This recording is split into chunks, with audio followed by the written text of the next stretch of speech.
Akalar nima qilib ko'chada turibsizlar? Men sizlarga zo'r bitta uy topib qo'ygan. Buni ko'rmasanglar bo'lmaydi. Bunaqa uyni kunduzi chiroy yoqib ham topa olmaysizlar. Mana buni qaranglar. Darvozaxonadan kirgan odam bittada diqqat e'tiborini tortadigan fasad bo'lgan. Chiroyliligini qaranglar. 3 soatga juda ham chiroyli uy tushirib qo'yishgan. Navis ostida bemalol ikkita mashinangiz sig'sa, bu yoqqa keladigan bo'lsa, yozga oshiramiz.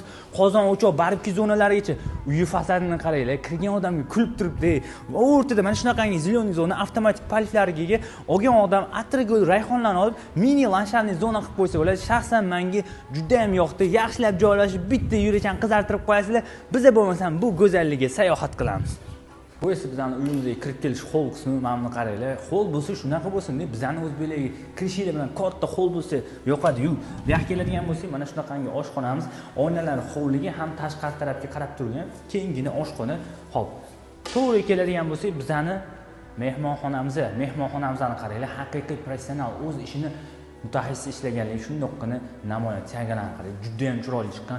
Yashash maydoni, turis kvadrat, podvalda, basseyn, sauna, videoni oxirigacha ko'rsanglar, o'zingizlar amin bo'lasizlar. Bu esa birinchi etajimizning spalniya qismi, o'zining ichida sanuzellariga ega, ko'rasizlar. Kattagina radissiyskiy. Shuni yonginasiga keladigan bo'lsak, birinchi etaj uchun ajratilgan umumiy sanuzel. Ana endi sizlar bilan birgalashib ikkinchi etajga yo'l olamiz. Bu esa bizning ikkinchi etajimizda, ikkinchi etajning chiqishida mana shunaqangi keng bo'lgan koridor. Xo'p, bu esa ikkinchi etajimizdan umumiy sanuzel mana shunaqangi keng va ikkinchi etajimizda umumiy 4 ta xona bor.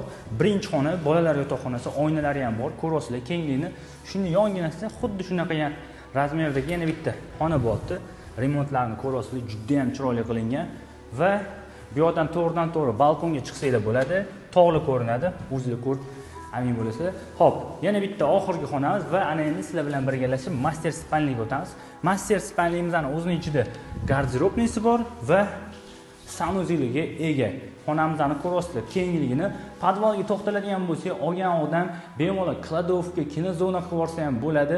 Spa zonasi ham bor, ya'ni basseyn, finskiy saunalarga sharoitlar qilib qo'yilgan. Inshaalloh Mirzo Ulug'bek rayoni Central Ocharskidan uy qarab yurgan do'stinglar bo'lsa, bu videoga bitta like bosib, tezda o'ziga yuborib qo'ying.